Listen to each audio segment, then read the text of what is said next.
ओम सूर्याय नमः। जय छठी मैया। नवरात्रि समाप्त हो गई और दिवाली आने वाली है। आज दिवाली के 6 दिन बाद छठ का महापर्व आने वाला है, इसलिए छठ की जानकारी रखना बहुत ही आवश्यक है।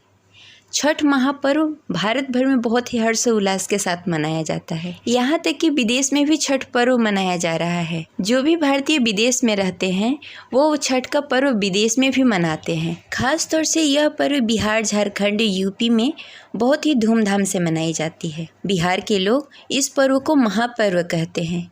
इस पर्व के लिए लोग विदेश से भी लौट के आते हैं कि घर जाकर अपने परिवार के साथ छठ पूजा का महापर्व मनाएंगे। यह छठ पूजा उनके लिए बहुत ही महत्वपूर्ण होता है। छठ पूजा कार्तिक मास के शुक्ल पक्ष की षष्ठी तिथि को मनाई जाती है। यह पर्व सूर्य देव को और छठ मैया को समर्पित है। इस व्रत में सूर्य देव की आराधना की जाती है, इसलिए इसे सूर्य षष्ठी भी कहा जाता है। छठ महापर्व आस्था का लोकप्रिय व्रत भी कहा जाता है। तो चलिए जानते हैं कि इस साल 2023 में छठ पूजा कब है, नहाए खाए कब है, खरना कब है, संध्या अर्घ और सूर्योदय का अर्घ का सही तारीख और दिन क्या है। छठ पूजा की शुरुआत 17 नवंबर से हो रही है। क्योंकि छठ पूजा 4 दिनों का पर्व है, इसलिए इसमें सबसे पहले नहाए खाए, खरना, उसके बाद संध्या अर्घ और अगले दिन सूर्योदय का अर्घ दिया जाता है और उसी दिन पारण भी किया जाता है। यह पर्व 17 नवंबर 2023 को प्रारंभ हो रही है। उस दिन नहाए खाए होगा और 18 नवंबर को खरना मनाया जाएगा और 19 नवंबर को डूबते सूर्य को अर्घ दिया जाएगा और 20 नवंबर 2023 को उगते सूर्य को अर्घ देके और उसके बाद पारण किया जाएगा। छठ महापर्व में नहाए खाए का विशेष महत्व होता है।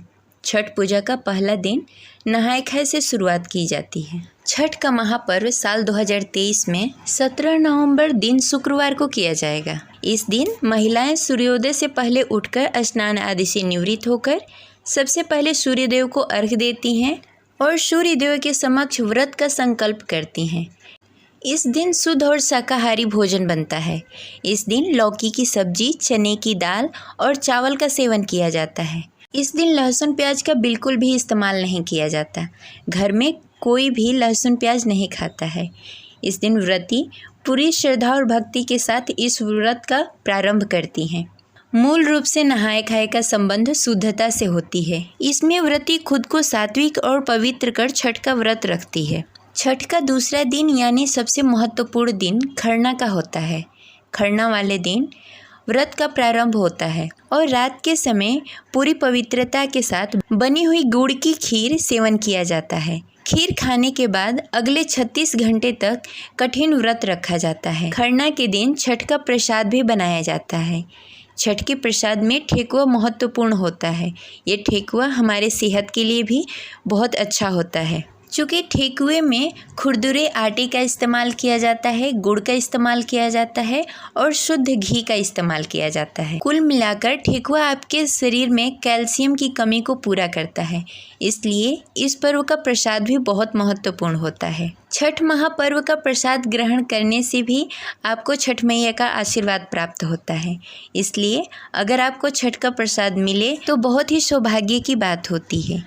खरना करने के अगले दिन डूबते सूर्य को अर्घ दिया जाता है और उसके अगले दिन उगते सूर्य को अर्घ दिया जाता है। अर्घ देने के पश्चात प्रसाद वितरण किया जाता है और व्रती अपना व्रत खोलती है। तो चलिए जानते हैं कि छठ महापर्व का महत्व क्या है। सनातन धर्म में छठ पूजा का विशेष महत्व है। विशेषकर पूर्व उत्तर प्रदेश, बिहार, झारखंड में यह पर्व काफ़ी महत्वपूर्ण माना जाता है। पौराणिक कथा के अनुसार इस पूजा की शुरुआत महाभारत काल में ही हुआ था। इस पूजा की शुरुआत सूर्यपुत्र और महायोद्धा कर्ण ने किया था। मान्यता है कि इस दिन सूर्यदेव और छठी मैया की पूजा अर्चना की जाती है। इसके करने से निसंतान को भी संतान प्राप्ति होती है और संतान की सुख, समृद्धि व दीर्घायु का आशीर्वाद प्राप्त होता है। ये रही आज की जानकारी। आपको कैसी लगी कमेंट बॉक्स में ज़रूर बताएं।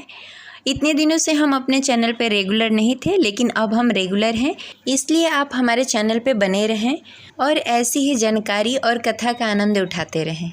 अगर आप हमारे चैनल पर नए हैं तो इस चैनल को सब्सक्राइब कर लें और बेल आइकन को भी प्रेस कर लें और इस वीडियो को लाइक अवश्य करें। मिलते हैं अगली वीडियो में, तब तक के लिए जय छठी मैया।